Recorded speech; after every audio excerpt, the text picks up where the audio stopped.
and welcome back to the M2 Podcast. I'm your host, Michael Lindsay. My co-host right here is Kyle Heath.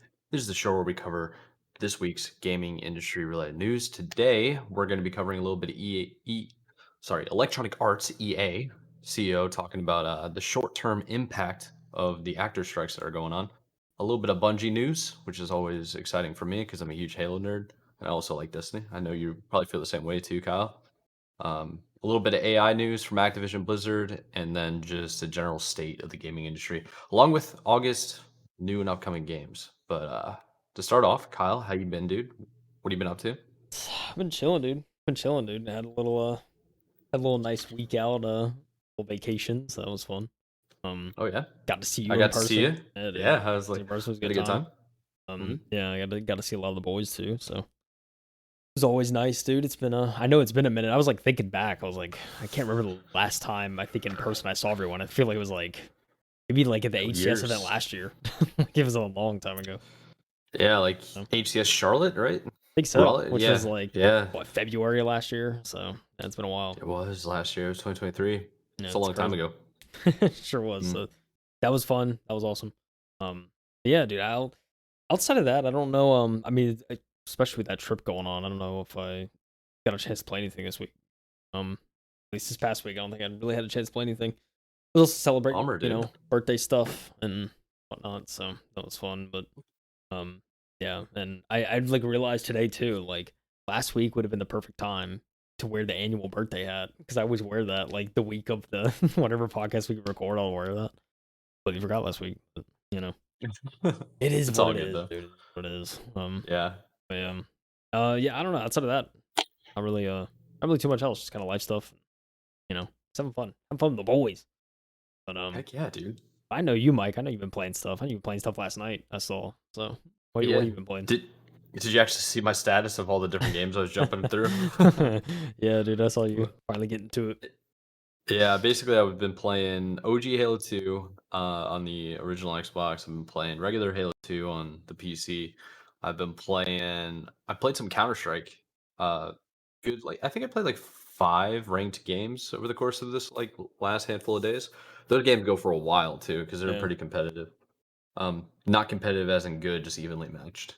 Because like Right. I'm trash. I think I'm like gold or something. I'm not good. So I haven't played first person shooters like Counter Strike in a long time.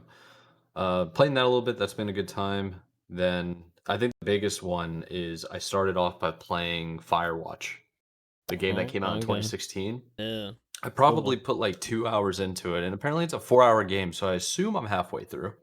Yeah. Um, yeah, it was pretty cool to see. It was a lot of fun, just to play something new. I told you last week's episode that I'm finally gonna have a moment to play games again. Yeah. So I'm just overall excited. You know?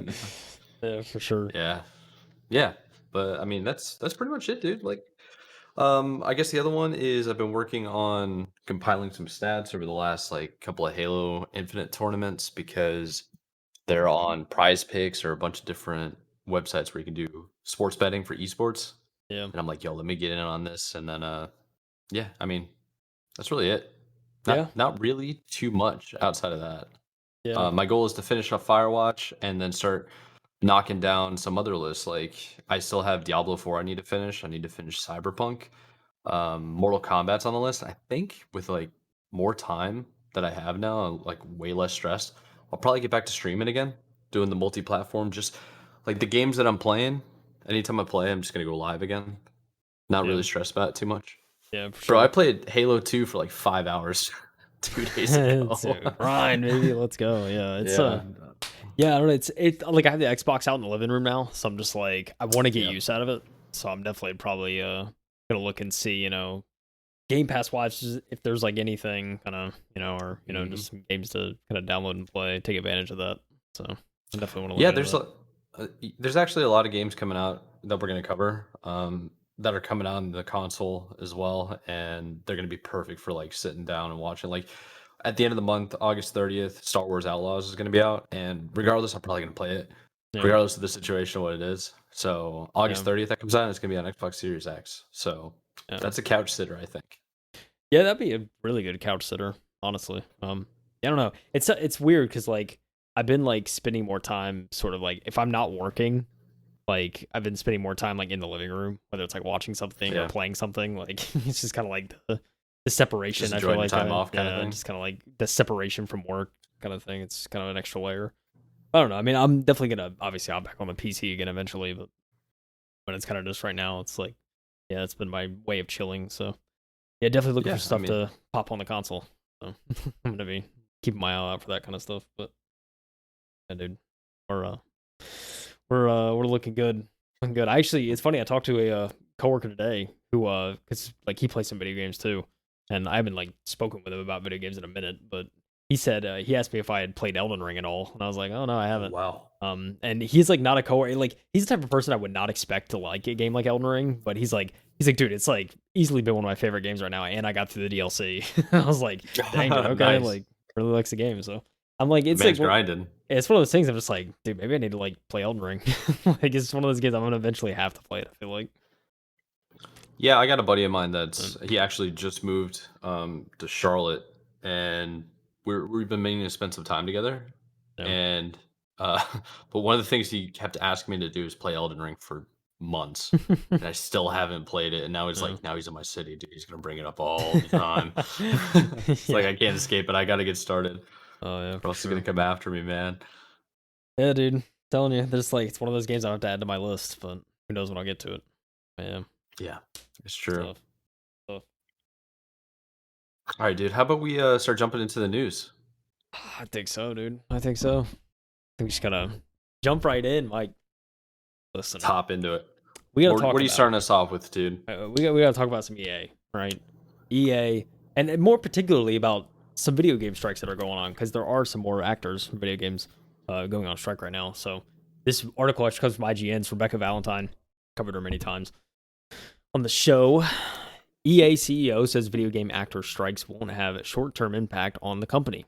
Live service games and anything in development before September of 2023 are not impacted. So, let's get into the detail. What's exactly the EA CEO is talking about? Because we need some context here. So, video game actors are currently on strike in hopes that withholding their work from video game companies will push those companies to agree to better actor protections around the use of AI. However, at least one video game CEO, Andrew Wilson of Electronic Arts, doesn't think the strike is going to impact his company, at least in the short term. In today's EA earnings call, Wilson answered a question from an investor about the impact of the strike on the business. Put simply, he's not worried for now. Here's the full quote.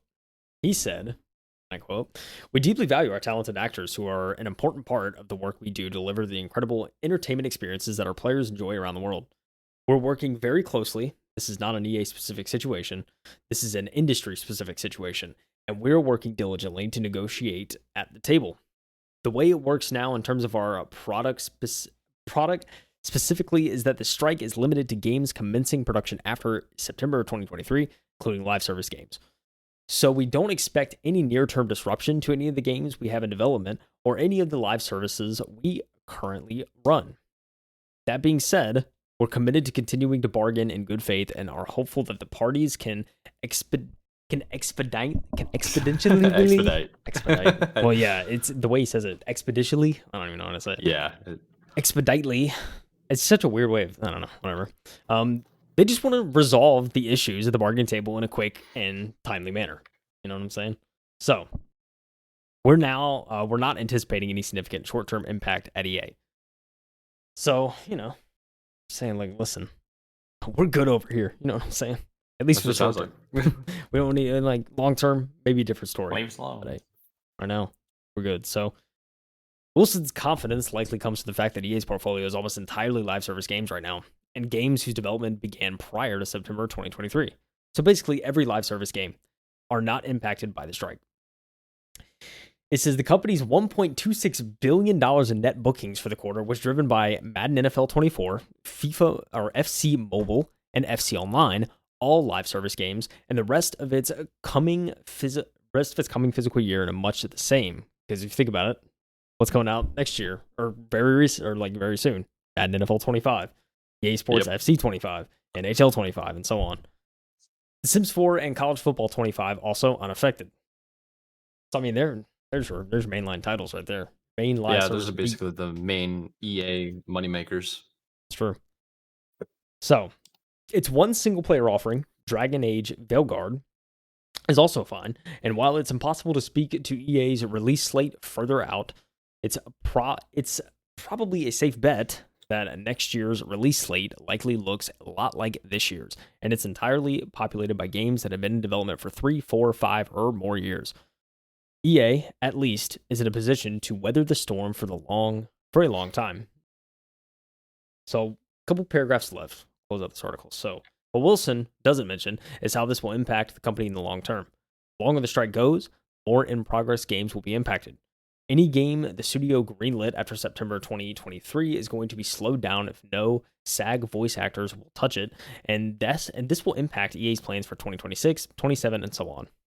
So while short-term impacts won't be felt, it's possible the strike will start to have effects we'll see years down the road, especially if a contract is not agreed on soon. SAG-AFTRA officially called a video game actor strike late last week, beginning at 12:01 a.m. on Friday, July 26th. The union has been unable to come to an agreement with video game companies on a new contract for 18 months, and AI protections being the primary sticking point of negotiations. The union has announced it will hold its first strike picket on Thursday, August 1st at WB Games.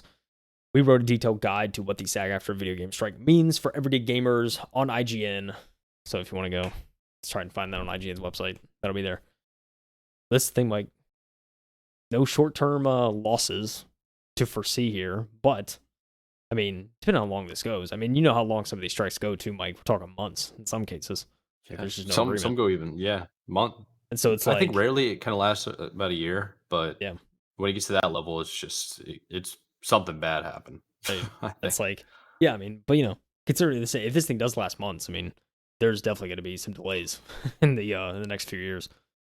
So, but hey, I mean, I think any protections get against AI, I mean, certainly makes gives more job security to actors, which I think is probably more prominent than ever as a necessity, especially with these AI tools coming out and everything.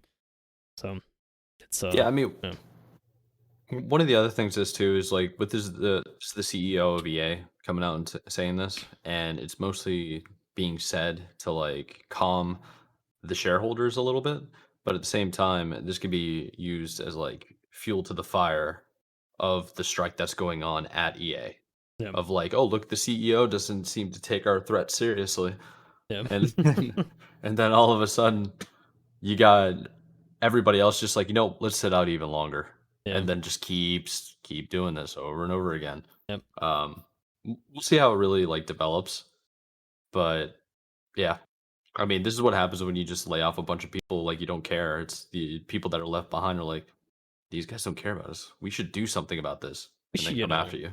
get some leverage. It's so true though. Like bargaining chips.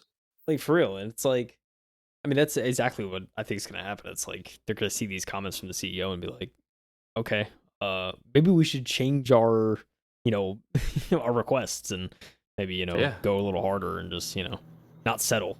I think it's kind of the main thing. So, yeah, dude, I think it's a bold statement from the EA CEO here. But I mean, there's certainly some levers on his side from live service games, but I mean, if I'm on strike, if I'm part of the Actors Guild, I'm just gonna be like, all right, bet. Like, yeah, let's 100%. go, let's get at it. It's like, oh, we're doing this. Okay, let's go. And the longer we hold out, the more your titles are just gonna suffer in the long term. Yeah, you're gonna learn today. That's what I'm saying. Yeah, the article also mentioned Dragon Age Veilguard too, which is like the new Dragon Age game coming out. And yeah, that's we saw an article about that. I don't know if this is what you're about to say, but how much dialogue is going to be on this game. Exactly what I was about to say. Yeah, there's an article we didn't cover.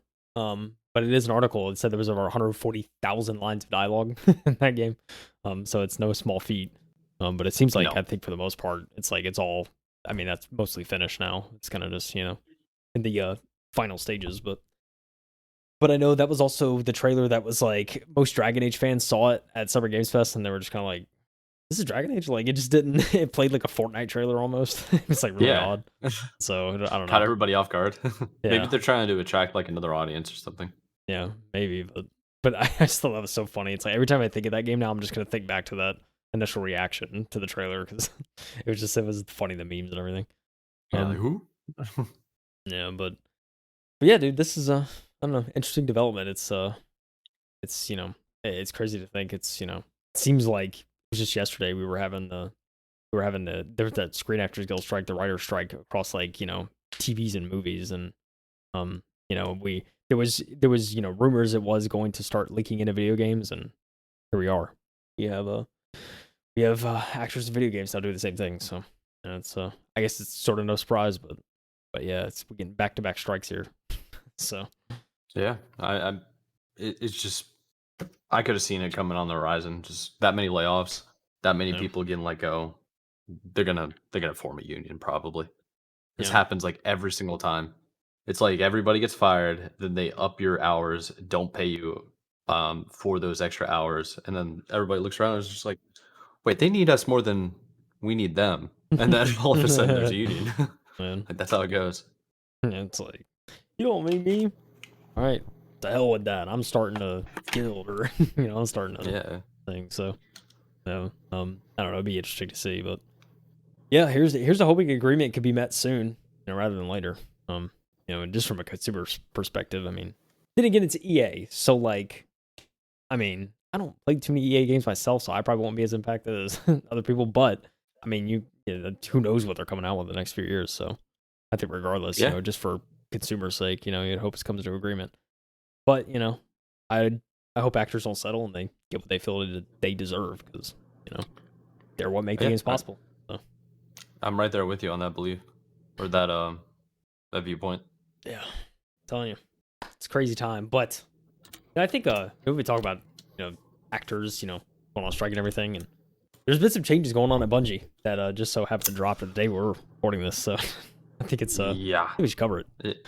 It's definitely it kind of caught me off guard, but at the same time, it's like I don't know. Let's just get into it. So this is the official article release from Bungie.net, the creators of Destiny and Halo, and also they're working on a new project called Anthem. No, not Anthem, Yeah, Marathon. marathon. Yeah. Anthem's EA. I'm still in the EA article. My bad. So the title of this is from Pete Parsons. It is the new path for Bungie. This is on their official website, by the way. This is literally came out And on the 31st of July. the statement. So, yep, here we go. Official statement is what Pete had to say. This morning, I'm sharing with all of you some of the most difficult news we've ever had to make as a studio. Due to rising costs of development and industry shifts, as well as enduring economic conditions, it has become clear that we need to make substantial changes to our cost structure and focus development efforts entirely on Destiny and Marathon. That means beginning today, 220 of our roles will be eliminated, representing roughly 17% of our studio's workforce. These actions will affect every level of the company, including most of our executive and senior leader roles. They're cutting the high earners. Mm, that's Yikes. it's a deep one, dude. They start cutting the That's yeah, executives. you start Woo. that's like senior level. People that have been around for a while. Mm. Ooh, HR guy probably cooked. As my HR marketing, stuff like that, socials. Anyway, so today is a difficult and painful day, especially for our departing colleagues, all of which have made important and valuable contributions to Bungie. Our goal is to support them with the utmost care and respect. For everyone affected by this job reduction, we will be offering a generous exit package, including severance, bonus, and health coverage. Well, that's good. It's also kind of required in the United States, but I Kind mean, of federal law, but hey, yeah, whatever. At least they said something. I realize all of this is hard news, especially following the success we have seen with the final shape. But as we've navigated the broader economic realities over the last year, and after exhausting all other mitigation options, this has become a necessary decision to refocus our studio and our business with more realistic goals and viable financials. We are committed to two other major changes today that we believe will support our focus, leverage Sony's strengths, and create new opportunities for Bungie talent. First, we are deepening our integration with Sony Interactive Entertainment. Oh, great. Work to integrate 155 of our roles, roughly 12%, into SIE, which is Sony Interactive Entertainment, if you guys didn't know. Over the next few quarters, SIE has worked tirelessly with us to identify roles for as many of our people as possible, enabling us to to save a great deal of talent that would otherwise have been affected by the reduction of force. In force. Yeah, that basically means Sony bought us. We have reductive roles and we lost. So our guys are gone. That's basically what that means. Hmm. So that's 155 roles. Where are the other, what is that? 50, no, 45 plus 20 is 65 roles. So we'll see. Second, we are working with PlayStation Studios leadership to spin out one of our incubation projects, an action game set in a brand new scientific fantasy universe, to form a new studio within PlayStation Studios to continue its promising development. Ooh, that means they're losing a lot of key developers that Hmm. are working on a new project. And when you get people working on a new project, those are usually the most creative, innovative, and valuable people. So Yeah. yeah, it Hmm. sounds like Sony's taking all the best guys. Yeah. Okay, so this will be a time of tremendous change for our studio. Let's unpack how we ended up in this position. It's important to understand how we got here. For over 5 years, it has been our goal to ship games in 3 enduring global franchises. To realize that ambition, we set up several incubation projects, each seated with senior development leaders from our existing teams. We eventually realized that this model stretched our talent too thin too quickly. It also forced our studio support structures to scale to a larger level than we could realistically support, giving our two primary products in development, which is Destiny and Marathon. Additionally, in 2023, our rapid expansion ran headlong into a broad economic slowdown, a sharp downturn in the games industry.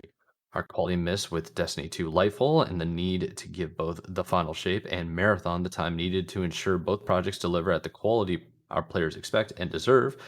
We were overly ambitious. Our financial safety margins were subsequently exceeded, and we began running in the red. This is super transparent, dude. Yeah. It This really is is. not something that people would Yeah. really Like you don't. talk about. Yeah. You never hear This this is when a reduction happens. this It's like, is dude, this is leadership admitting like they really messed up. yeah.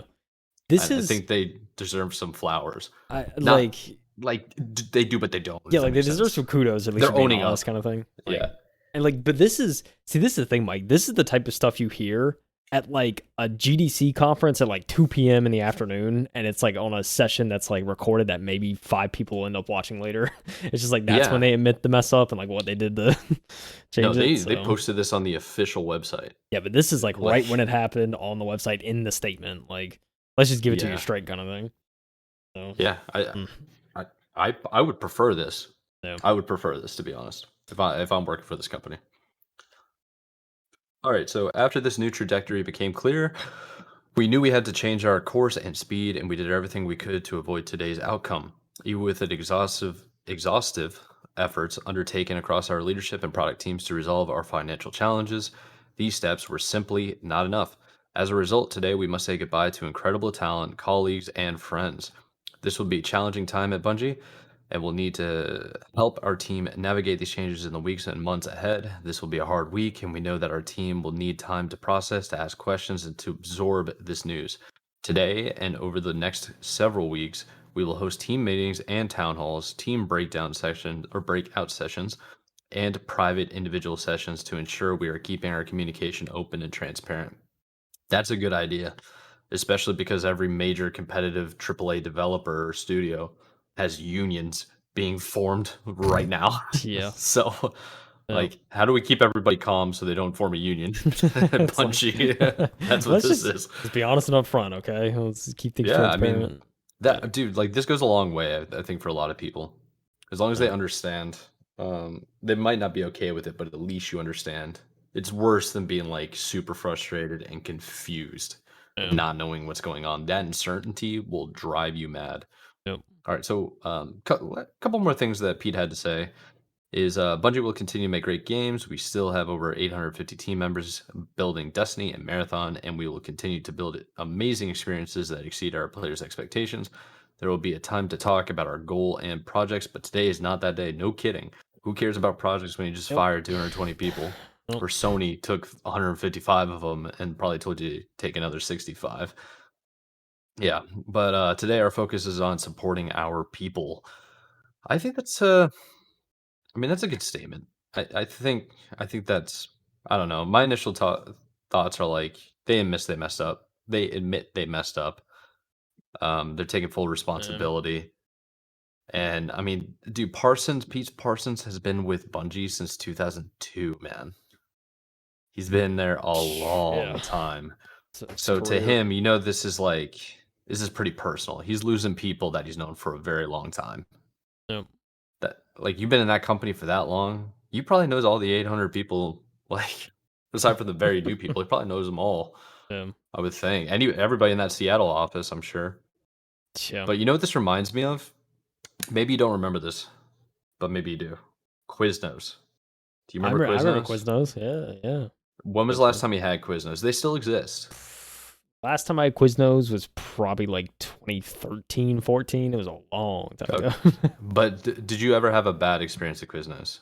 No, dude, I Do you loved always think? dude, Quiznos. They had, I will never forget. They had like an amazing like red wine vinaigrette, I think is what it Yep. was. Oh, it was so Yeah. good. It was like my favorite sauce they had.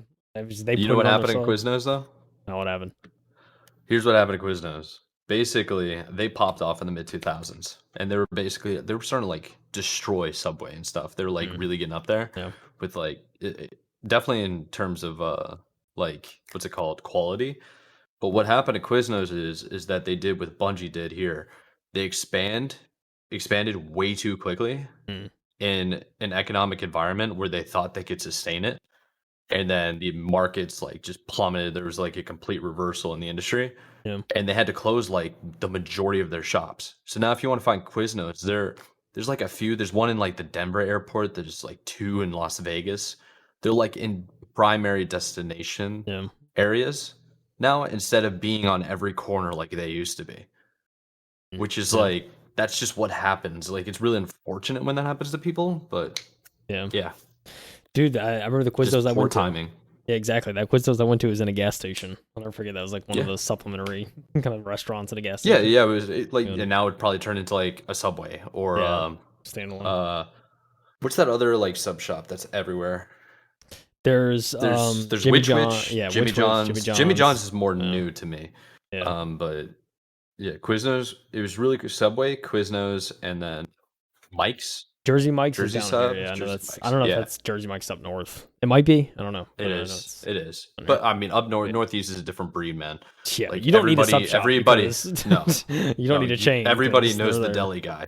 Yeah, Exactly. Yeah, the you don't need a chain. shop You know. chains up there don't really succeed like Yeah. they do down south. It's a Yeah, little bit dude. different culture. I'll never forget when I went to a sandwich shop in Queens and I was like, bro, it was heavenly. Like I Yeah, walked out of there, I was like, it's dude, gonna, this is yeah. fire. Oh man. There's a couple of like, oh, I dream about lobster rolls in certain parts of Boston. I'm like, Oh dude. no, Mm. there ain't no chain for this, baby. Oh man. You I know want what to I go. mean? I wanted to go to that lobster joint that Casey Neistat goes. So I think it's in Connecticut. I want to visit that one day Oh because it's yeah, like heck lobster. yeah. It's got to be fresh. And they're Ooh. cheap, dude. Yeah, They're dude. actually like really Mm. cheap and really fresh and good. But it's different because Oh you get Maine lobsters up there, yeah, and they have Canadian lobsters too. But I mean, it's easier for them to get it because they're yeah, so much closer. yeah, for sure. Everybody knows the guy. Everybody's Yeah, got the hookup. yeah. Yeah. But anyway, Oh so man. going back to what's going on at Bungie, Yeah, I think the workforce being decreased is partially Sony pressure, because yeah, for Bungie sure. has made enough money that yeah they probably win the red for a couple of months, but I still feel like they have the ability to sustain it Yeah, I for mean, like a year or so. it's Um, not like they don't have reserves, you know. exactly. Yeah. So Sony's probably putting pressure on it, doubling up on 155 roles, people losing jobs. Then 65, it seems, just doing basic math, 220 minus 150, 65, uh, comes down to people that they had to let go as well. That's a big chunk of your population within a company as well. 220 out of 1,000. I mean, losing 20%.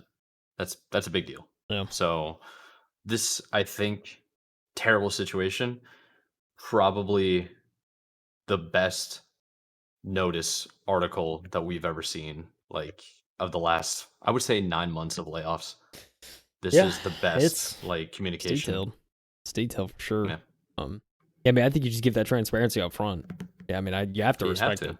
I mean, it's one of those things like not everyone does it. So, in Yeah, fact, 95% of people, of companies don't do it. So, um, yeah, which is a shame because it's like, do you not respect the people that were working for you? Yeah. You know, why would you Yeah. not It's like, give? Why wouldn't you be honest? If yeah. you're doing something shady, then yeah, okay, don't say anything. Then obviously, But like, yeah. yeah, like for legal reasons, I guess. I don't even want to get that's a whole can of worms. But if you're like a decent human being, you need to let people know. Yeah. Yeah. Like be for real with them. Don't Yeah. do what that Yeah. stupid idiot from that mortgage lender, better.com or whatever. He went on like a Teams meeting, got everybody into one Teams meeting, like a town hall, made it so they couldn't talk, and then he was the CEO talking to everybody and just basically told them they're all let go and fired, Whoa. which is You can't even insane. unmute, baby. You can't even. Yeah, That's crazy. It's insane. another level. Yeah. It's like, oh yeah, Anyhow, it's yeah, crazy. It's crazy, dude. I mean, I mean, it's cool to see the transparency, but again, it's like this is something. It either comes out in a Jason Schreier article like months down the line because yeah. he speaks to some anonymous employees and Yeah, that's let it true, go and that way.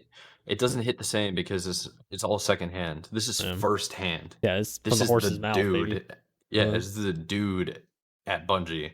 And I know Bungie gets a lot of freaking hits, dude. Like a lot of people give him a hard time, yeah, but I genuinely think maybe I'm a little bit biased Halo kid, but I've always felt like Bungie is just the better studio out of like compared to other ones. Like I yeah, would put Bungie up there above Activision Blizzard, above EA, above Ubisoft. It's like, yeah, I don't yeah. know.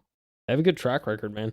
It's so weird too. Like just thinking about the history of Bungie and how it was like predominantly Xbox and now it's Sony. It's like the shift that it's made throughout the couple decades. So it's wild. But Yeah, yeah, they make good products. Like Destiny is not a bad game by any means. So it's like they built another universe after Halo and it was successful and it's survived this long and it's gonna be coming up. I mean, the Destiny IP itself's what 10 years old at this point because I think it was 2014 it came out. yeah, So I mean, yeah, it's they maintain relevancy and I'm sure the last the final shape or whatever. I'm sure it probably wasn't what people expected.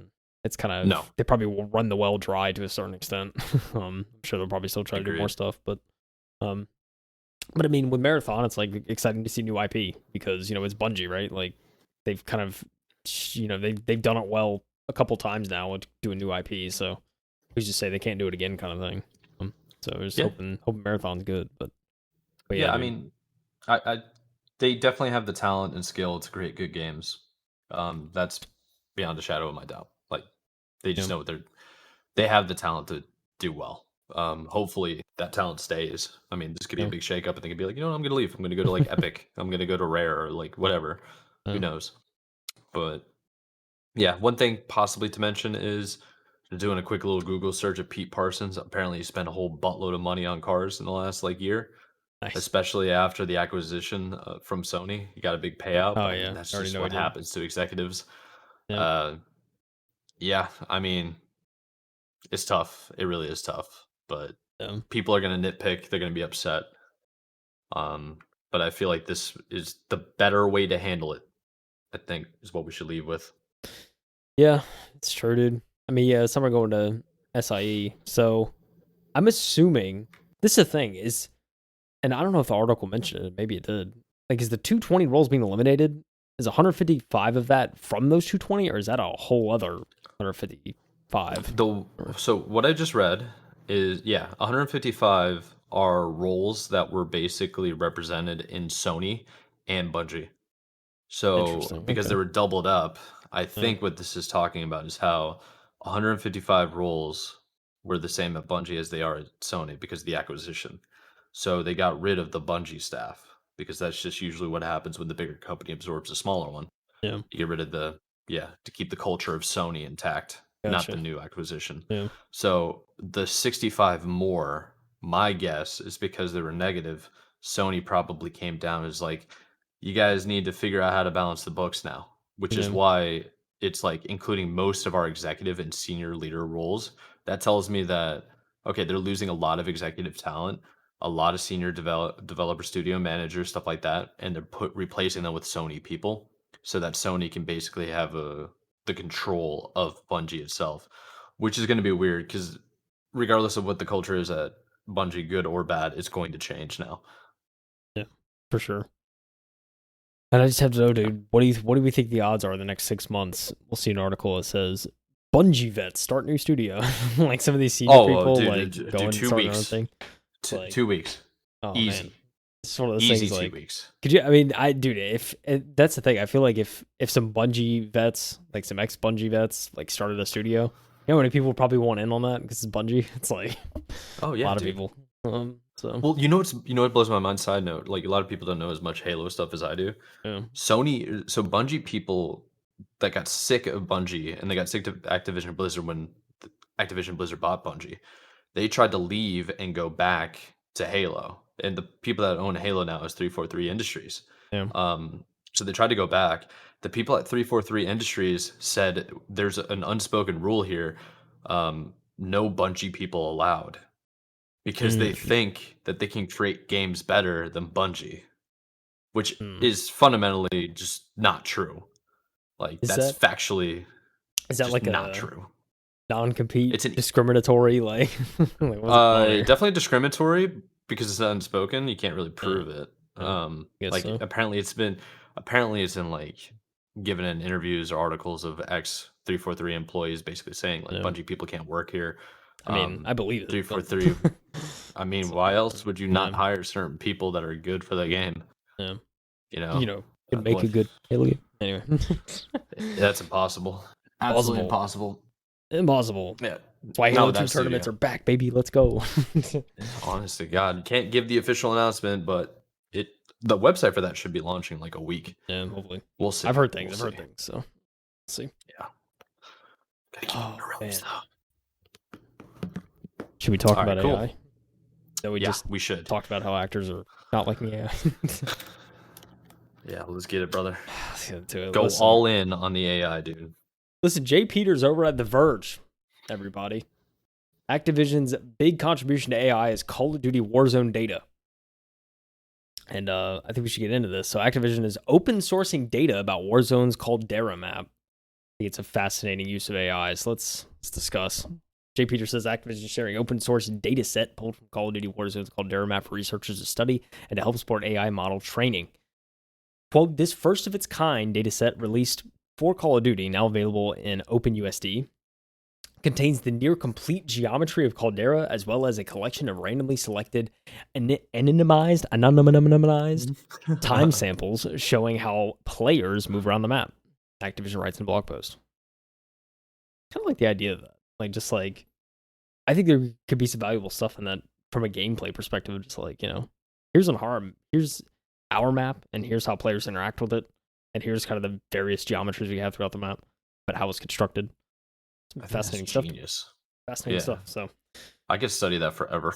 yeah, as an engineer, it's like, like Yeah, that's what I'm saying. Like, oh my God, what do you got? So according Give to me all the Michael, data. yeah. So according to Michael Vance, an Activision SVP and fellow software engineer, it's one of the largest production validated open dataset releases from the gaming industry in terms of complexity of geometry and instance counts. It's also one of the largest publicly available OpenUSD file format for 3D content creation with backing from Pixar and Apple, among others. Datasets, period. So it's a big dataset. A lot of data, Mike. All nerds out here, a lot of data pulled from this map. Oh, buddy. Activision also believes this dataset provides excellent data for AI training and the evolution of content generation techniques, according to CTO Natalia Tatuchuk. I want to say Tater Chuck. It's not Tater Chuck. It's like very Taters. Tater. Tatter? Yeah, Tatar. Sorry to tell you. Yeah. Anyway, the video game industry, like many other industries, is exploring ways it could take advantage of generative AI despite concerns from developers. And this data could be used to assist with those efforts. If you would like to check out the Activision Caldera's data for yourself, Mike, you could download it from GitHub, link in the article. So, That's pretty cool. so I like that. It's sitting in the public repo on GitHub. So go there right now and download it. Yeah, I think that's really cool. Yeah, dude. It's always fascinating to me, kind of like, it sounds to me like this is a peek into like some data that has never really been seen, especially from like a battle royale map or anything like that. Yeah, it's kind of like Mask Off. It's kind of like heat maps, but way more intensive. Yeah. Yeah, there's also some like screenshots in the article. It says the first screenshot, the kind of the cover photo, is player data from a single match of on the Caldera map, and you could see all the lines of different players throughout the map and where they traversed and kind of when they were in the air and stuff like that. It's pretty interesting to If you see.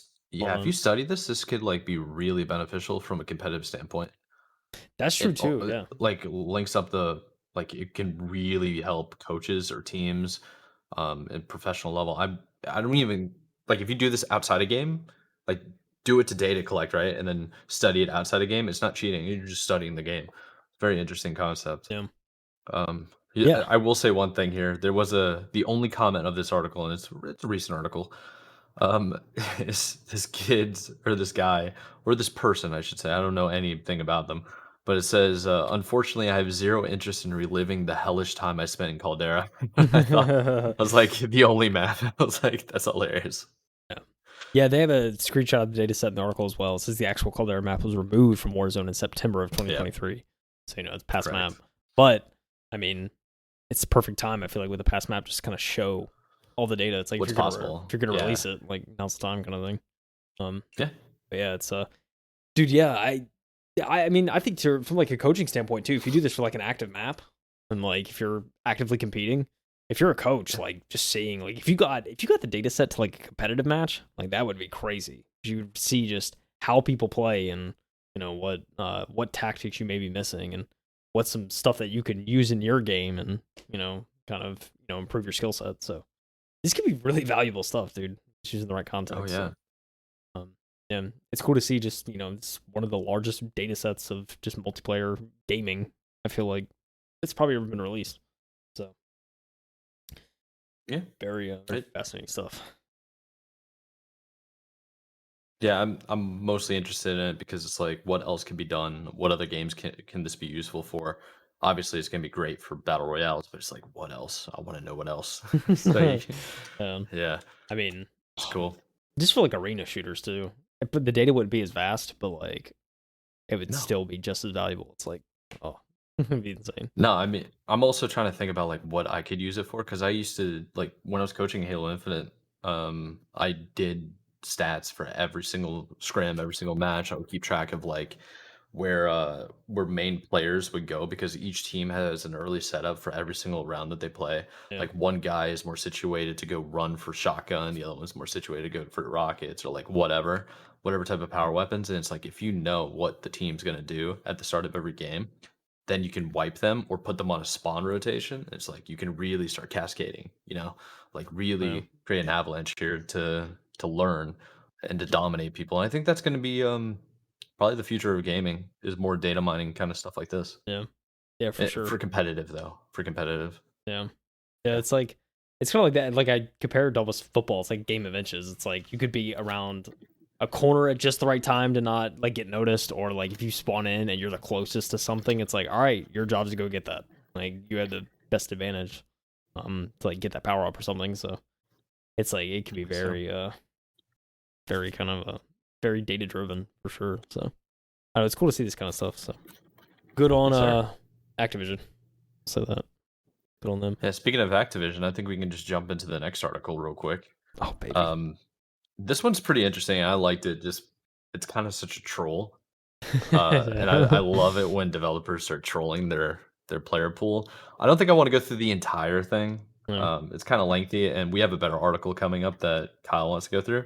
baby. And I kind of want to keep us under an hour. We're looking at weird timing right now, but anyways, so this is from IGN. This is Rebecca Valentine. We've covered I don't even know how many times, but so many times. The title of the article is Activision secretly turned off skill-based matchmaking in Call of Duty as an experiment, and the players hated it. So for those of you that Ooh. don't know what skill-based matchmaking is, most games nowadays, I think it was originally invented by Microsoft. They called it True Skill 2.0 is what we're currently on. The first time I saw it implemented was Halo 5 or Halo 4. But the concept is that uh, you have two different ranks. You have your in-game rank where you win and lose, and it depends on like number going up and down that you can visually see. And then you have a hidden skill-based rank, which is basically programmed to figure out how you play. And once they understand how you play, they match you up with other people with similar skill-based matchmaking ranks, so that it becomes a sweat fest, like out of control sweat fest. So let's get into it. Rebecca starts off with the article by saying, pop into the Call of Duty subreddit on any given day, and you're almost certainly going to trip over a few people complaining about skill-based matchmaking and how it's ruining Call of Duty. But according to a recent study by developer Activision, getting rid of SBMM, skill-based matchmaking, I feel like it's easier to say skill-based matchmaking than it is SBMM, Yeah. would be far, far worse for the game as a whole, and it's got the data to prove it. In a 25-page white paper published last week, Activision reveals that it actually conducted an experiment in 2023's Call of Duty Modern Warfare 3, where it reduced skill-based matchmaking for some of its players, resulting in more players quitting games or not coming back to the game for more sessions. Okay, this is one of the things that people don't really understand what the point of skill-based matchmaking is, and it infuriates me because all I want to do is win, right? Yeah. So basically what happens is they try to stack the team up that's been winning the most in a row against a team that's better than them. Now, skill-based matchmaking works really, really well with a very large population of like active players. But if you don't have a large active population, you get a situation where you are the only good person on your team and everybody around you is trash. And then the other team has all not as good as you players, but definitely better than all your teammates. So it's just completely one-sided games and it swings back and forth like a seesaw. It's not fun. But if you have a massive population where there's more people around the same rank as you, it's good. That's like the only time it's Yeah. good. That is the fundamental issue with skill-based matchmaking. Mm. And it's one of the reasons why people come back. Like I have a rule, you know this, and I kind of troll myself. I don't get off on a loss. Nope. I do not go to Gotta win. bed taking an L. Got you win, baby. But if I've won 6 in a row, you know what I mean? You're Yeah. playing, you're just like, yo, dude, I'm not gonna get off. I mean, I'm on a win streak, Yeah, right? I'm chilling. And yeah, and then you lose. And then you're like, well, I'm not going to get off on a loss. And then you lose again. It's like, why do you keep losing? Why are the games not Oh, fair anymore? yeah. And it's because you won 6 in a row early in the day. And now you're playing again, and you got more people like at night playing than they normally would during the day. So it's like, okay, well, they now have people to stack against you to even out your skill-based matchmaking back down low. Yeah. And it's super messed up and very frustrating. It's almost like elo hell that people talk about in ranks, but it's not. Yeah. It's not the same. Yeah, Man. I know I said I was going to go through this quick, but I mean, whatever. The 50-50, Just wanted to give my dude. 2 cents. It's the 50-50, Yeah, dude. Trying to I'm get one you. of those nerds. Yeah, they want you at 50% win rate, Yep. 50% lose rate That's the goal. constantly. That's the And goal. the idea is like win one, lose one, win one, lose one, so that you always crave more wins. That's why you Yeah. keep coming back to the Keep game. you You on come the back to the game. game, live service game, you keep spending more battle pass, keep buying more merch, all this kind of crap. You go to the tournaments, like Yeah. trying to hook you, dude. But if you grew up before skill-based matchmaking, that stuff doesn't work on you. You just get Yeah. mad. Just like, It's well, the young kids that are used to it. Like, this is how gaming's always been. It's like, no. it's like, No, I ah. always want to win, dude. I don't want this participation trophy shit. Anyways, I kind of went on a rant there. Let me get back to it. Matches made in heaven. Currently, Activision says the way matchmaking works in Call of Duty is by taking into account a number of factors. Top priority is player connection, quality, and the time it takes to enter a match. Oh yeah, that's the other one. They want you to enter the match as quickly as possible, Yep. obviously. But other factors include skill, platform, recent maps, and modes, and other things are considered too. And skill itself is a complex equation that takes into account individuals' match total kills, kill and death ratios, and kill deaths by enemy ratios to ensure players can't drop their skill levels on purpose by self-killing. The one thing that always pissed me off about first-person shooters skill-based matchmaking is they care more about your kills than anything else. Yeah, individual And performance. they do not care about team performance because like I personally try to play in a way that when I make decisions it's for the betterment of my teammates so that we can win as a team. Right. I don't care about my stats. If I get that W, I don't give a damn. Yeah. But Exactly. if you're training people to turn off their mics to not help their teammates, you're basically making everything a free for all, Yeah. and It's that for is not fun. That's any one of the reasons I fun, hated Halo 5, dude. fun team It's like games. oh, I can't make it to Onyx rank. Well, you're worried about winning. Stop worrying about winning. Only go for kills. Yeah. Ignore your teammates. Don't help them. Main slay. Play like that, That's and there you go. yeah, yeah. I mean, it's the same thing in Call of Duty.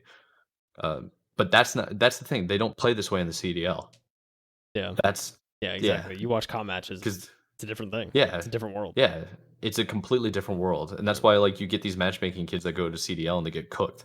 It's because it's not Yeah. the same game. Yeah. You're playing differently. They're playing Yeah. for wins. You're playing for kills. You're baiting your teammates. You're gonna lose. Yeah. That's what happens. It's like, gotta play as a unit, man. Yeah. That's why the teams are so good, because they actually like strategize and want to play for 100%. each other. All right, so skill levels are recalculated after every match, and Activision says it's constantly trying to find a happy balance of ensuring players aren't seeing wild swings in where the game thinks that they're at, but also adjusts quickly if a player is having an off day or trying out a new loadout. In short, its skill calculations and matchmaking are finicky processes, but Activision is doing the best it can. In the study earlier this year, Activision ran a deprioritized skill test where the developers decreased skills importance in matchmaking in the algorithm, but did not shut it off entirely. It ran the test for 50% of its North American player base for a 2-week period in early 2024. I don't think 2 weeks is long enough, by the way. And the results are pretty conclusive. All right, so you want to pull up that graph? Yeah. I don't even know if I want to go into it. I mean, I don't know. I kind of Really agree with hard to you. read. I don't think 2 weeks is a significant enough subset. Personally, No. I feel like you should probably do longer tests or shut it off entirely. Like, I don't know why we're doing this wean off, but Yeah, but yeah. There's I feel like there's probably different ways I could have done this to make it seem more definitive, but that's just me. I'm saying. Yes. All right, so in Figure 3, we can observe the percentage difference in the number of players returning after 14 days between the treatment and control groups.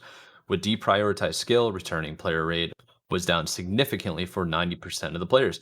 The 10% of the highest skilled players came back in increased numbers, but in aggregate, we see meaningfully fewer players coming back to the game. This effect may appear small, but this change was observable within the duration of the test. This will compound over time, just like interest, and will have a meaningful impact on our player population. This is a concern for all players, including the top 10%, as if this pattern is allowed to continue, players will exit the game in increased numbers. Yeah, I mean, that's a fact. Real live service, battle royale game, that's what happens. Eventually, a top 10% player will become a top 20% player and eventually a top 30% player until only the very best players remain playing the game. That is 100% what happened with Halo 5, by the way. I was going to say. That sounds like Halo. Yeah. That's what that sounds like. Yeah, that's literally what Halo is now. Those original top players will become increasingly likely to not return to the game. Ultimately, this will result in a worse experience for all players, as there will be fewer and fewer players available to play with.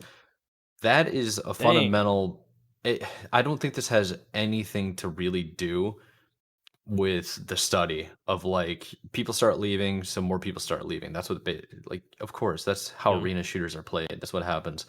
I think it is cheap to say it's because we turn off skill-based matchmaking because Halo 5 never turned it off and people stopped playing. Yeah. That's just, and it became like what I said earlier, if you don't have the population, it's not going to be fun. Yeah. It's dude. It's just so true. Like I think you're right on the money. It's like it depends on the quality of the game at the end of the day. And just for turning off skill-based matchmaking, that's not I mean, it's just not I don't think it's a factor as much as they claim it to be. Because if the game's just not improving or there's just things fundamentally wrong with it, it's like people just aren't going to play. And no matter Also, what you do. what was the so this is North American player base for a 2-week period in early 2024. What 2-week period? Because that matters. Was it the first 2 weeks of January when people were on vacation? Important, And then they went back to school, which is a large population of the COD base is a younger population. Or what was it? Spring break? People going out to the beach doing what they want to do in mid-March? Like, it was plays a it? factor for sure, right? Yeah, like what 2 weeks here? Like, there are too many. That's why I was saying 2 weeks isn't enough time, in my opinion. Yeah. I would agree. Like, but yeah, depending on those weeks, like I said, it could be a vacation week, and may have a rise of players, may have less players. It's just dude. What are we doing at Activision? You know what I'm saying? What are we doing, Mike? Yeah, What are we doing? no idea. But hey, how about I finish up these last two paragraphs real quick, and then we'll move on to the final article real quick. While single-digit percentages might not seem like a lot, given the sheer volume of participants over a relatively short period of time, there's a fairly significant difference in the drop-off. What's more, Activision expects that, based on other studies it has done over time, this would compound. If left unchecked, the lowest skilled players would disappear at higher volumes. That's a fact. That is one thing that I can agree with. Skill-based matchmaking basically means that the lower skilled players can basically get the best teammates, so that they stick around, they get a win every now and then. Meaning only players of higher skill levels would remain. Yeah, maybe that sounds great for the higher skilled players. It does, but there's so few. But in smaller player pools, those who had previously been mid-level would now be the lowest skilled and would themselves start to drop off at higher rates. Basically, it's bad news for player retention all around, and retention is necessary to keep an online game alive. Yes. Yeah. I mean, that's basically Facts. what I'm saying too. So there are skill issues, apparently. The paper details other data as well, including a similar survey where Activision tightened the skill constraints in matchmaking and saw inverse results. Higher skilled players dropped off at higher rates. Yep. But lower Mm. skilled players stuck around more frequently. It also saw a higher rate of blowouts when one team wins a match with a significant higher score than the losing team. I don't know why I read that in parentheses. Just reading to read at this point. When skill was deprioritized, which players find less fun and lower kill per minute rates with lower skilled players. Basically, when skill-based matchmaking was turned down low, the vast majority of the players had less fun and didn't come back to play the game more as frequently as when skill-based matchmaking was on. So if you crank skill-based matchmaking on, you notice that all the best players get all the worst teammates and they have a tough time, and that's not fun because it Yep. feels like you're sweating your face off every time you play the game. Yeah. And sometimes you just want to get in, just chill, man. Yeah. Just want to chill. Sure. Just want to shoot some bots, and it's okay. Sometimes you're the bot.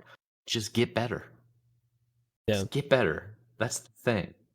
This thing is a So podcast. What do we think for this question, though? Is SBMM good or bad for FPS casual playlists? That's the key casual, word. bad, Casual playlist. That's what I'm bad, saying. Terrible. 100% bad. Yeah, look at that. Yeah, Majority. Terrible. yeah. Everybody that said good, you're just bad at the game, and it's okay. Like no, it's seriously okay. I play Halo 2 with like some of the best Halo 2 players ever, and these Yeah. kids smoke me. Mm, It's not close. I get destroyed. yeah. But if I go play like in casual playlists where people don't play as much Halo 2, I'm gonna smoke them. It's not I'm gonna be gonna close. dominate. The audience is different. Yeah. Dominate. Yeah. I mean, Yeah. I'm sorry, but that's just what it is. You can't it is what it is. Yeah. Just get better. If you That's what want I'm to get saying. Like, better, look, get better. Or take your L's and move on with your life.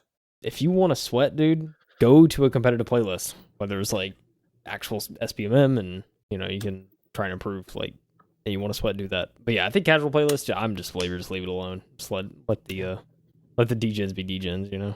Let's go crazy. That's me though, man. Me though. Yeah. All right, brother. Why don't you close us off with the last article for today, and then I'll wrap up the August video game releases. Let's do it, dude.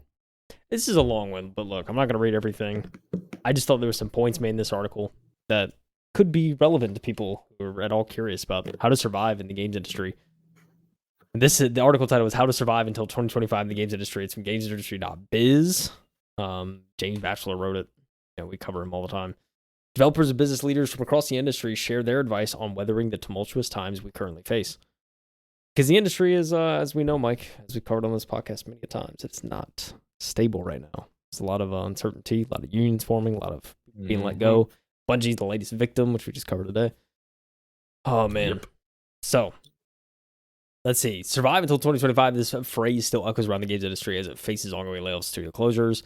Develop Brighton this year. GamesIndustry.biz invited an array of developers, studio heads, managers, and more to share their advice on how to endure the turbulent times we're experiencing. Here's what they had to say. And we've seen this too. Seek funding outside the games industry. What have we talked about? Yep. Venture capitals, all these firms coming in, funding these. Or like conglomerates that are basically getting together. Like, we want to specify of only getting money to indie devs so that they can create the game of their dreams. Yeah. We're certainly seeing that in this industry. It's certainly been cropping up, especially over the past few months. Listen to your board of directors. It's an interesting one. Listen to the higher ups, Mike. Listen. That's facts. Caroline, I'll just read this first little bit. Caroline Marshall, CEO, creative director of As Dusk Falls developer Interior Night, said its most important thing she had done over the past 2 years was listen to the recommendations from her board of directors. While she acknowledged the smaller studios will not have a board, she urged them to seek similar people that can advise them.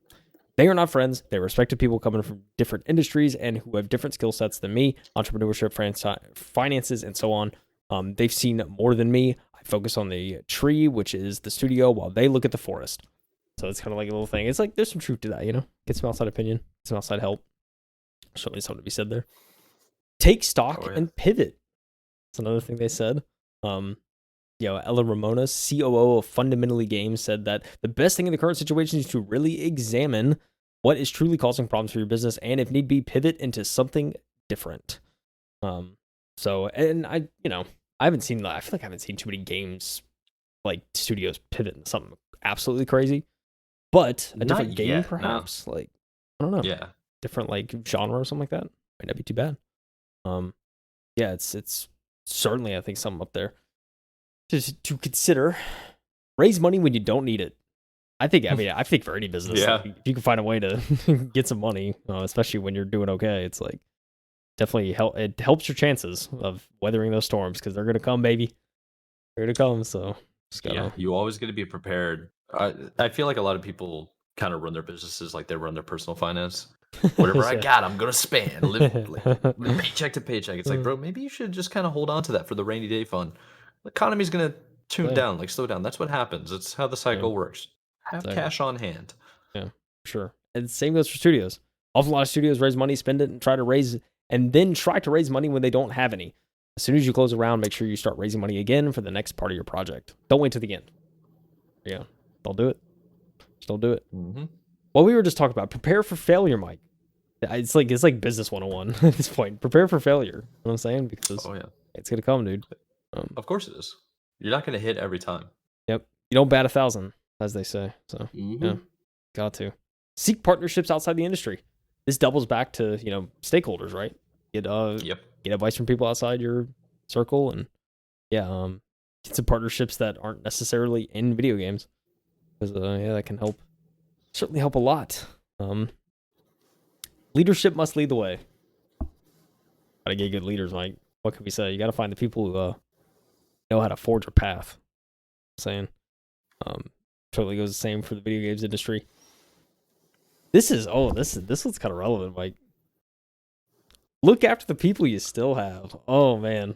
Ooh, that's we're seeing some ramifications of that, especially over the past little bit. Also this, all these unions forming. It's like, look, they ain't gonna look after us, so we're looking after ourselves, baby. Let's go. But yeah, no. And it goes back to Bungie's statement too, of like they're gonna try and actively be transparent, especially with the transition of everything. So it's a good start. But there's probably some statements that came down from Sony and higher ups that were like, hey, look, these people gotta go, so better hurry it up. But yeah, these people left the studio have also gone through months of uncertainty and have seen their friends' lives be completely upended, which will also have a massive toll on their well-being and ultimately their productivity, which affects your business, baby. It affects your games, dude. So yeah, dude, just help out. Just help these people out. I like that. I like the next two. Focus inward. It's like a meditative practice. Focus inward. Reflect. What have you done? The Team Artichoke. Exactly. The Team Artichoke creative director said, at a time where gatekeepers are in a stalling pattern and acting like everything is okay, it's really easy to waste a lot of time operating based on guesses of what they want, or even worse, acting on what they say they want when they don't really know. Focus on yourself, your game, your team, and what you're trying to do. Stick to your vision, baby. You have something in place, try not to deviate, because often that deviation is just not going to be the product you wanted to make in the first place. And then you're screwed maintaining something you don't love, and then it's going to reflect directly in the product, and fans are going to see it, and people are going to be like, nah, this ain't it. So, focus inward. That's a good one, Mike. I like this one. Consider starting your own studio. We've already seen it. So, make them waves. Everybody's doing it. It's like, it's going to be the new trend. Yeah. I mean, you might as well. You're going to lay me off? I'm going to destroy you. It's my own thing. You going to lay me off? I'm going independent. Ain't no one telling me what to do. So, yeah, man. I think there could be a lot of independent bangers A lot of indie, baby. Oh yeah. Here's a good one. Find ways to grow your current games. If you have all these live service games, dude, you just let them go. Focus on the next shiny, bright thing. Why don't you take a look back at what you made? Dude, there's some improvements you can make. There's almost no game on the planet that has maximized its player counts. As developers were often enamored with the resplendent, say that right, the glow of working on something new, surprising the urge and finding a small, medium addictions to the current titles can breathe life into an existing game. I'm certain every dev of even the modestly successful game has a mountain of suggestions from fans. Update your game and help grow your audience. Go, dude. The glow, Mike. The glow. It could be like, oh, the new shiny thing, the new game, dude. It's not worth it. May not be worth it. I mean, these are good things to say. These are good advices. Find new ways to use your skills. Hey, just personal growth. You know what I'm saying? Find new. You probably everyone's good at stuff. You have a lot of people in your studio that are good at a lot of different things. Like, just find a way to maximize that, make it efficient. Yeah, it's always nice. Help invest in companies if you can. This goes back what we were talking about with the Among Us devs, kind of starting their own publishing arm, and now they're helping to fund all these games and all these indie stuff. And it's like, look, if you've had some success, like, might as well make something happen. Try and get some new, fresh ideas out there. That's kind of what I guess Epic Games started doing that too. I mean, so does Xbox Studios as well, getting the indie devs involved. I think it's pretty cool. Yeah, dude. I mean, there's so many funding opportunities, and I think it's the best thing a successful studio can do is try and branch out and do new things. Because also, if something pops off, or people make some games under your wing that pop off, like, everyone benefits, right? So it's like everyone wants to do good in that scenario. Ooh, this is something very specific. Beware of predatory publishing deals. Oh, baby, read those contracts. That's kind of what it's saying. Just read those contracts, bro. Because you never know. It's like those IP, all of a sudden it's like in perpetuity. It takes all your ownership forever and ever. It's wild, man. Just be careful out there, especially if you're a smaller studio. Prepare for the new normal. This is the last point. We'll read this last one. This is interesting. So, Revolution Software founder and CEO Charles Cecile finished off the session by reminding people that as and when things do settle, it won't be the same as it was before. It's tempting to just say survive until 2025, but I think we need to do more than that. We need to work out what the effects of AI will be, what the impact of all these incredible disruptive forces will be, so remain super cautious until this happens. He added that the current situation feels similar to 2008. There was a double whammy of financial crisis and digital distribution changing the games landscape. In the last great disruptive period, the biggest publisher in the world, THQ, was bankrupt within 3 years. The developers were able to thrive because they could find niches that emerged and haven't been seen. I'm absolutely sure that that's what's going to happen. So when things get better, it will be different. Make sure as small developers that you can exploit those niches. It will be fantastic. We'll need a little strategy there. Good way to finish that. Yeah, dude, that's the biggest thing, dude, is finding those niches, right? Because as a small studio, if you could find something different and just kind of like off the beaten path that just hits the right audience, I mean, the rest is history. So, yeah, I mean, that's the truest statement you could possibly make, especially in this like art that's been commodified industry that is the game industry. It's good advice to live by, and I think this is a really good article written for developers. Yeah, if you're a really small good studio, insight. it's like all these people have experienced it and been through it, and it's like, look, this is your best chance at surviving. So, and it's really like it's even like, just from like it's got a lot of parallels with just personal development, right? Of like, okay, you need to like take inventory of what you got and like, see where you can improve there before you start like branching out and trying new things, like drastic new things, So, I think it's definitely good advice to live by. So, way to go, dude. Brighton devs. Let's go, dude. Yeah. Awesome to see. Awesome to see some cool stuff like that. I think it's I always love articles like this because it's like, it's different, but I think it gives perspective for us and people listening. Like, what it's like on the other side of things from the people that actually make the games. Exactly, dude. Speaking of people that make the games, Mike, we got August games. I like it.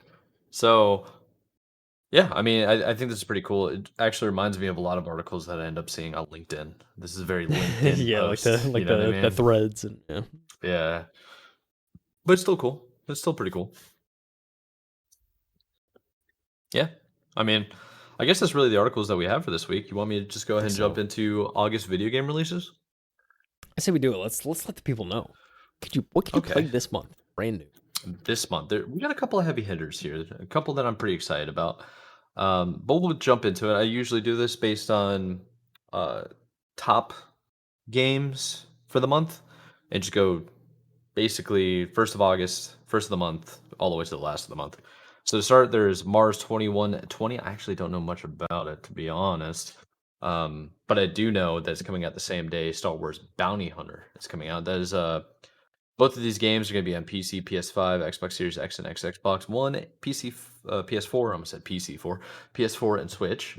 There is World of Goo 2. Do you remember this crazy looking game, Kyle? World of Goo. I think It's so. Yeah. gross. Yeah. I think It's the so. let me see if I can pull up an image to really describe it in detail. World of Goo. World of Goo. Yeah, it's like it's kind of like an indie game. Oh I don't know. yeah. Yeah, Oh initial release is yeah. yeah, 3 days. Basically the plan for this. I don't know how else to really describe it. It's just a weird indie game that we saw going into the Nintendo. It's like a side scroller puzzle kind of platformer game. Yeah. Yeah. Then we got Signy. Yeah, Signy All Guns Blazing PC, PS5, Xbox Series X and S. That's August 6th. Same day as August 6th is Level Zero Extraction. Um, and that one's on PS4, PS5, Xbox One, Xbox Series X and X. And I think it doesn't have an official date on what do you call it on PC yet. I think that's the TBA for my work, my notes over I see. here. See. Yeah. One of the cool games that's going to be coming out in 2 weeks is Stormgate. That's on PC. That one's had a whole buttload of promotion coming out on it. Have you actually seen anything with Stormgate, Kyle? I don't think so. Personally, Storm Gate. Let me see. Let me see what the official information is on it. It is an upcoming RTS video game Yeah. developed by Frost Giant Studios. And Frost Giant Studios, I believe. Let me. I don't want to give anybody. I thought they did more than former Blizzard developers. That's what it is. Former Blizzard developers Tim Morton and Tim Campbell. They founded it in 2020 with the intention to build an accessible real-time strategy game. So Morton previously worked on StarCraft 2, Legacy of the Voids. He was the production lead, and Campbell worked on Warcraft 3, The Frozen Throne, as the campaign lead designer. So they raised 5 million in seed funding, an additional 5 million in March 2021, and 25 million in January 2022 Series A funding. So Uh, they got the funding. Stormgate is definitely highly anticipated by people that are familiar with those two games. So definitely something to keep an eye out. And then we have that's August 13th, by the way. Then we have August 15th is Dredge, the Iron Rig. This one I remember being really interested in, and let me give the description here. So the Iron Rig is the second official expansion for Dredge, a cosmic horror fishing adventure with a sinister undercurrent. This content adds a new constructible destination with its own story, items, and adversities that can be experienced at any stage in your playthrough. So you gather, craft, and deliver your way through the mysteries of the Iron Rig, revisiting areas from Dredge to investigate ancient disturbances stirring in the deep. So, if you don't know what a rig is, an oil rig out in the middle of the yeah. ocean. That's Okay. what they mean. Then we have that's PC, PS5, Xbox Series X and S, Xbox One, PS4, and Switch. Then we have some bigger hits coming in. First of all, the biggest one I think that everybody knows about is Madden NFL 25. That one's coming August 20th. I think that is the preseason week 3 for the NFL. Yeah. So that'll be interesting. Typically, when it lands. Yeah. Mm-hmm. We'll see how that goes. And that one is on all platforms, basically, except for the Switch, August 16th. 4 days after that, we have 2 games launching. One of them, actually, yeah, one of them is Black Myth Wukong, and that one is like a Souls-like game. And if I can remember correct, is this the one that's based on the book? Yeah, it's inspired by the classic Chinese novel Journey to the West. Maybe. Those look good.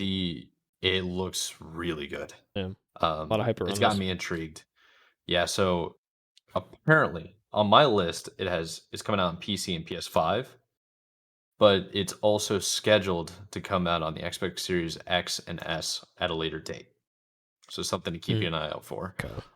Definitely check out the trailers. They look amazing. The next one is Dustborn, which is a single-player short, story-driven action-adventure game. And apparently it's about hope, love, friendships, and robots.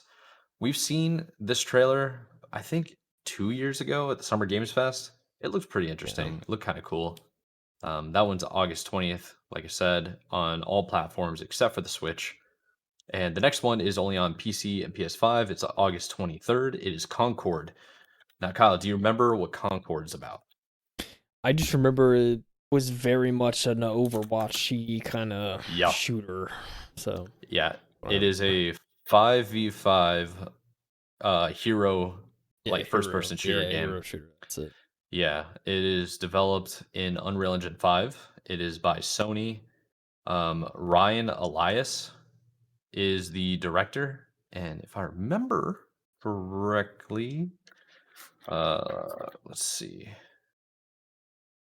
Fireworks.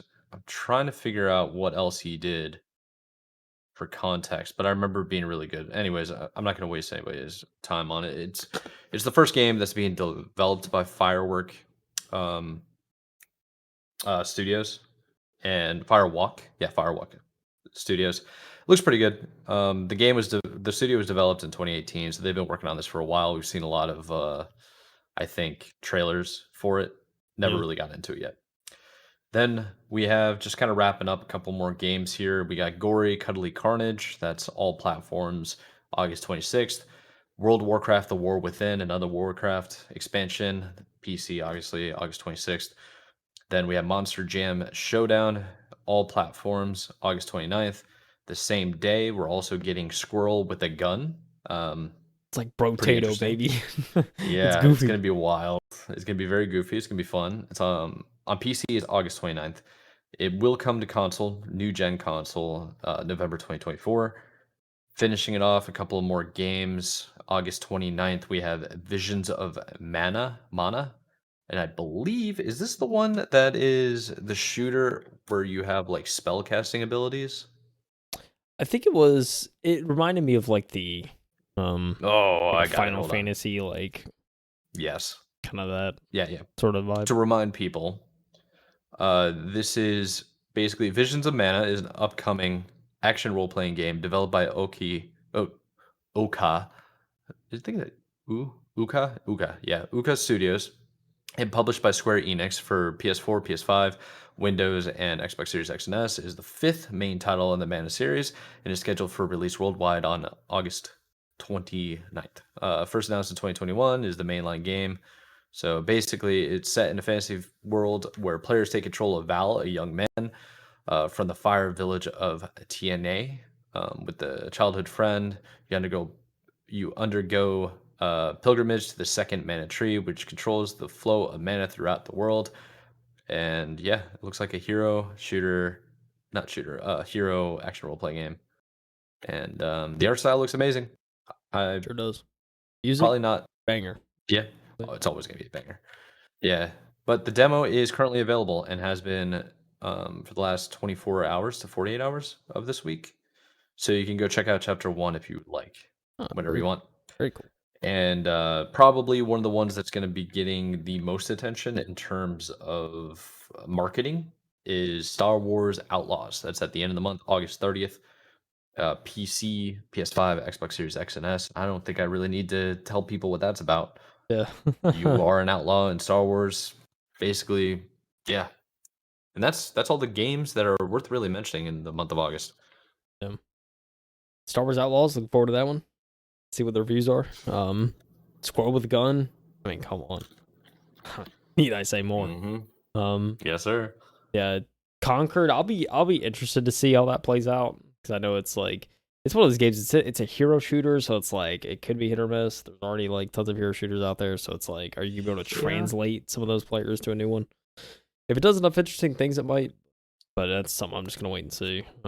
I think they are launching at the perfect time because a lot of people have lost interest in Overwatch. I think there's a player base that never really transitioned over to Valorant. They rather stay on Counter-Strike. So this Yeah. could be a new transition into that weird niche that Overwatch had. Yeah. So if this like Concord could hit, it could miss completely and be a total flop though. Yeah. It really could go either way. Easily. I mean, Yeah. yeah. So I'm curious to see how that goes for sure. Dustborn, it's definitely giving those Hi-Fi Rush vibes in terms of art style Oh yeah. and like kind of a beat 'em up. So I don't know. I'm curious to see how that plays. I think there's an audience for Hi-Fi Rush, so there's probably gonna be an audience for this. So I'll be interested to see that. The only thing I'll say about Madden NFL 25 is like I'm surprised it's still in the old gen. It's still on PS4 and Xbox One, which is like, all right. We haven't moved on to that yet, but standard Madden game. Star Wars Bounty Hunter, I'll be curious to see kind of how that plays. I guess like the kind of re-release of that. So just see how it plays on the newer gen and all that. Should be interesting. So those are kind of, I think, those are really the only games I think that I was like fascinated by personally. And Black Myth Wukong, I'm curious to see how reviews do with that. Yeah, another Souls-like, Journey to maybe? the West, bro. I mean, that's got to go on the list of things I got to play. Yeah. And I need to start chopping off the list of items already. I currently have 4 games in the works right now that I have to finish, dude. Man. All in progress. Now is the time, Mike. It's the time. It is the time, dude. I finally have free time. It's so good. It's the time. Let's go. Wait, what is it? Like Rafiki and Lion King, where he's like scrolls on like the drawing. He's like, "It is time." I absolutely love it. When he gets all geeked out of his mind. That's the original geeking, by the way. Original, 100%. OG. He's that dude. But yes, sir. Yeah, man, it's looking cool. It's looking good. Sure is, dude. Hey, man, we've delivered our news. We've informed the people. Now we gotta let them go. Have to. Sorry, my dinner's ready. It's 9 o'clock. It's actually past 9 o'clock, and I got food waiting on me. Oh, dude. So let's go ahead and wrap it up. Let the people know the usual. We got socials down low if you want to say what's up to us. We got a Discord that's been inactive. We got to get it more popping. But in the Discord, the one thing that's actually worth like clicking on Discord for is we have a bot that posts all of these articles constantly, and you can go subscribe to them. We even have like a link you can add to your phone. I've been using it every now and then. I don't know if you're still using it or not, Kyle, but it's actually like super convenient. Yeah, dude, I love it. Yeah, and I guess the last thing to really add is the usual. I mean, if it's your first time here, you're watching us on video, or you're listening to us on the pod, or whatever, you don't have the full time to watch or listening or anything, just we got links in the description below for everything you should check out and timestamps for what articles we covered. So, yeah, that's all I really have to say. Do you want to add anything, or should I just we good? Nah, dude, I think we're good, man. I'm excited, dude. I'm gonna hopefully get to play some games this week. Some sports, watch my Olympics. Please do, man. Oh man. Yeah. Have you played Unchained yet? Yeah, like the 4-player game. Yeah. Man, I want to play with people that haven't played it before. So yeah, I know a couple of degens that would be hilarious to play with. So yeah, I'll probably ping them. I played through like the first like third. I think there's like 3 checkpoints kind of throughout it. Like to like maybe the first, or maybe like halfway through. I don't remember how far I got, but yeah, I've already played it. So yeah, alrighty. That's content though. It's content. It is. It is. I've been watching a whole bunch of videos, and I saw like the first bit. I think I was watching. I don't remember who I was watching play, but I was laughing. Like, I was like matchmaking for original Halo 2 because they brought the servers up, and I'm just sitting there. It takes a while to get a game loading, and I'm just other monitor over here, and I'm watching. I'm like, this is hilarious. Then the game starts. I'm like, I'm kind of bummed. I got to play the game now. I just want to watch the video. Yeah, dude, it's good times. Yeah. Times. Yes, sir. All right. Well, I think that's enough of our episode of the M2 podcast. Already said everything that you guys needed to know, so we'll just let you go. That rhymed. Heck yeah. Uh, anyways, I'm Michael Anthony. Kyle Heath right here. We'll see you guys in the next one. Take it easy. See you next week. Peace out. Please. Keep on gaming. Oh, gaming.